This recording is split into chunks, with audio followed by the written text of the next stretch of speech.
Nama saya Irfa Maida dengan NIM 23101252200017 dengan nomor absen 35. Saya dari kelas 3A Program Studi Pendidikan Guru Sekolah Dasar Fakultas Keguruan dan Ilmu Pendidikan Universitas Lambung Mangkurat. Pada video kali ini saya akan membahas mengenai implementasi penanaman norma yang ada di lingkungan sekolah, keluarga, dan juga masyarakat. Ayo kita simak videonya. Nah, sebelum kita membahas mengenai implementasi dari norma itu sendiri, alangkah lebih baiknya nih kita tahu dulu apa sih pengertian dari norma itu sendiri. Di sini ada yang tahu nggak sih apa pengertian dari norma? Nah, jadi norma berasal dari dua kata. Yang pertama ada norm yang artinya patokan, pedoman, atau pokok kaidah. Yang kedua ada mos, yaitu merupakan bentuk jama dari kata mores yang memiliki arti tata kelakuan, adat istiadat, atau kebiasaan. Sedangkan menurut Kamus Besar Bahasa Indonesia atau KBBI, norma adalah aturan, ukuran, atau kaidah yang dipakai sebagai tolak ukur untuk menilai dan memperbandingkan sesuatu. Selain itu, norma bisa juga dimaknai sebagai aturan atau ketentuan yang mengikat warga kelompok dalam masyarakat, dipakai sebagai panduan, tatanan, dan pengendalian tingkah laku yang sesuai dan berterima. Jadi, norma adalah kaidah, aturan, atau pedoman sosial yang digunakan untuk mengatur sikap, perbuatan, dan tingkah laku yang boleh dan tidak boleh di suatu lingkungan. Menurut salah satu para ahli, yaitu Sujono Sukanto, berpendapat bahwa apa yang dimaksud dengan norma merupakan perangkat agar hubungan yang terjadi antara sesama dalam kehidupan bermasyarakat dapat terjalin dengan baik. Nah, itu tadi beberapa pengertian dari norma. Nah, baik. Yang pertama, saya akan membahas mengenai implementasi penanaman norma di lingkungan keluarga. Nah, jadi implementasinya tuh yang pertama ada selalu berpamitan pada orang tua dan anggota keluarga saat mau keluar rumah. Jadi, kita diharuskan berpamitan nih kepada orang tua atau anggota keluarga saat kita mau meninggalkan rumah, khususnya tuh mau pergi ke tempat yang mungkin lebih jauh gitu. Jadi kita harus berpamitan terlebih dahulu. Yang kedua itu meminta izin jika ingin menggunakan barang anggota keluarga. Nah, jadi seandainya nih kita kan mau meminjam atau ingin menggunakan barang milik anggota keluarga yang lain, kita tuh harus meminta izin terlebih dahulu kepada yang punya barang tersebut. Nah, yang ketiga, mengetuk pintu dan mengucapkan salam saat pulang dari luar. Jadi, saat kita mau masuk ke dalam rumah tuh, kita harus mengetuk pintu terlebih dahulu sama mengucapkan salam. Yang keempat, ada merapikan kamar tidur sendiri. Jadi, kalau di keluarga saya tuh khususnya saya diharuskan merapikan kamar tidur saya sendiri.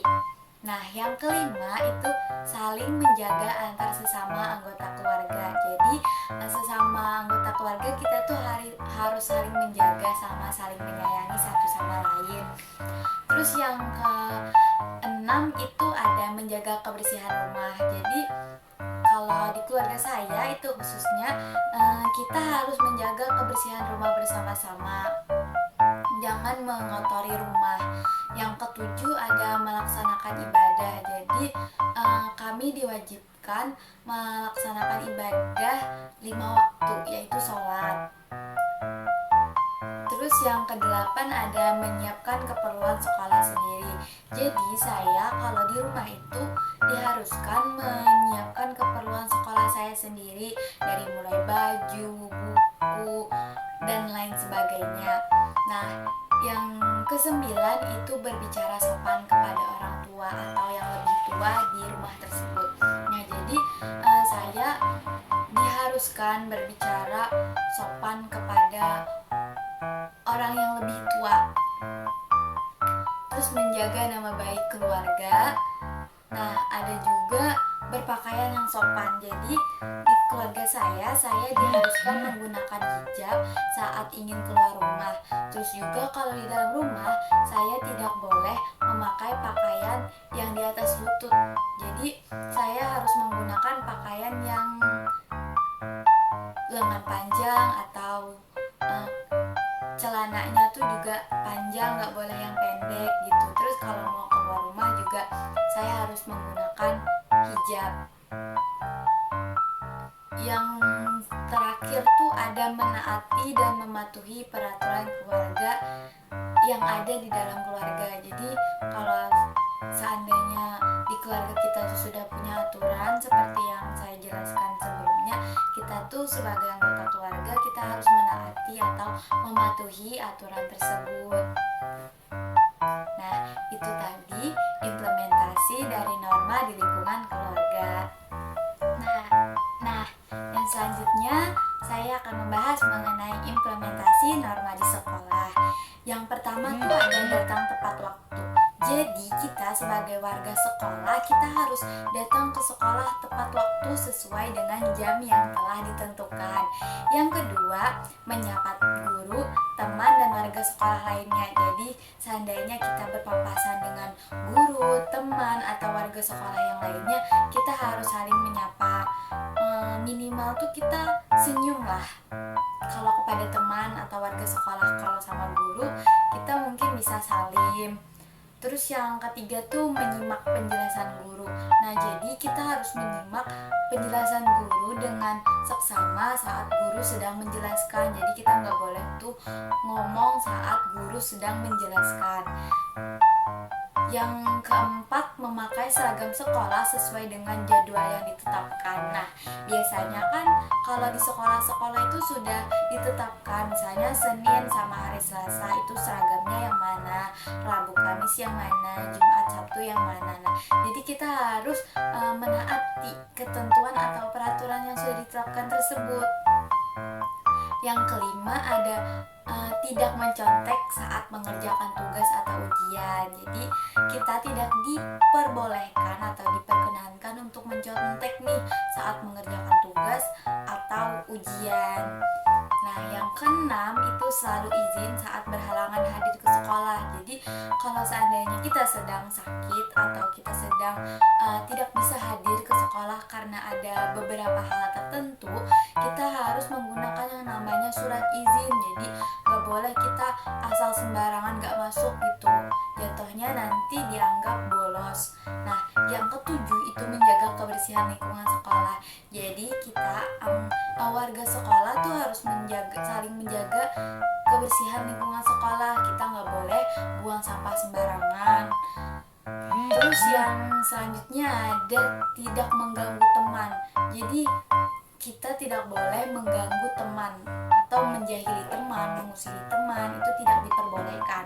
Nah, yang kesembilan itu bersifat rukun antar teman. Jadi bersifat rukun di sini kita bisa saling membantu, terus tuh tidak membeda-bedakan dan tidak bertengkar. Tidak membeda-bedakan tuh misalnya kan di sekolah kita nih atau khususnya di kelas kita nih ada teman yang berbeda suku, agama. Nah, kita nggak boleh membeda-bedakan mereka karena mungkin mereka agamanya beda sama kita nggak mau nih berteman sama mereka. Nah, itu tidak diperbolehkan.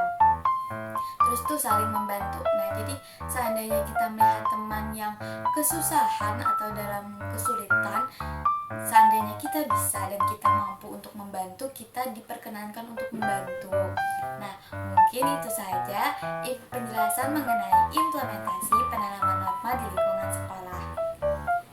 Nah, baik, yang terakhir ada penanaman norma di lingkungan masyarakat. Nah, jadi yang pertama tuh ada menjaga keamanan lingkungan sekitar. Jadi kita sebagai masyarakat dalam dalam suatu wilayah harus menjaga keamanan lingkungan sekitar kita secara bersama-sama.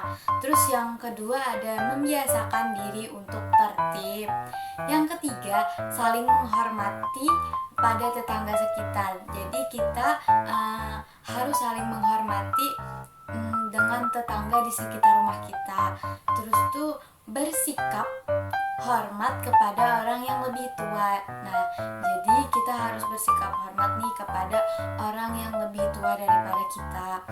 Nah, yang selanjutnya ada saling menyayangi dan melindungi antar masyarakat di sekitar. Nah, ada juga menjaga kebersihan lingkungan. Nah, menjaga kebersihan lingkungan, kita harus menjaga kebersihan lingkungan khususnya di sekitar tempat tinggal kita. Kita harus menjaga kebersihannya secara bersama-sama. Misalnya kan ada selokan, mungkin kita bisa tuh gotong royong membersihkan selokan itu seminggu sekali misalnya. Terus tuh ada yang ketujuh, turut serta dalam kegiatan positif yang diadakan oleh lingkungan sekitar. Nah, khususnya tuh di lingkungan masyarakat tempat tinggal saya masih banyak kegiatan-kegiatan positif yang dilakukan. Misalnya kayak acara peringatan Maulid Nabi, terus banyak lagi kegiatan-kegiatan yang seperti itu. Nah, jadi dengan adanya kegiatan tersebut, warga di sekitar ini saling bantu-membantu menyiapkan acara tersebut. Terus yang kedelapan, saling tolong-menolong antar anggota masyarakat. Nah, misalnya kan saya tinggalnya di desa nih, jadi lumayan masih budayanya tuh masih kental lah. Jadi kayak seandainya nih tetangga atau warga desa ada yang mau mengadakan acara pernikahan, nah jadi warga di sekitar tuh mereka saling bantu-membantu menyiapkan acara tersebut. Kayak misalnya membantu menyiapkan masakan-masakannya, membantu menyiapkan apa aja yang diperlukan kayak untuk tempat makannya. Jadi saling bergotong royong lah membantu kegiatan atau acara tersebut. Nah, yang kesembilan tuh ada menjunjung tinggi nilai toleransi dan saling menghargai antar perbedaan yang ada. Jadi seandainya di lingkungan tempat tinggal kita atau lingkungan masyarakat kita itu orangnya berbeda-beda suku, ada yang suku Jawa, Banjar, Batak mungkin dan lain sebagainya. Terus tuh berbeda agama, mungkin ada agama Islam, ada Kristen, Hindu, Buddha dan agama lainnya. Nah, seandainya itu ada di lingkungan tempat tinggal kita atau lingkungan masyarakat kita, kita harus saling menghargai dan toleransi antar sesama. Nah, mungkin itu saja video penjelasan mengenai implementasi penanaman norma di lingkungan sekolah, keluarga, dan juga masyarakat. Nah, sekian video penjelasan dari saya mengenai implementasi penanaman norma di lingkungan sekolah, keluarga, dan juga masyarakat. Saya harap apa yang saya sampaikan bisa bermanfaat untuk kita semua. Salah khilaf mohon maaf. Saya ucapkan terima kasih. Wassalamualaikum warahmatullahi wabarakatuh.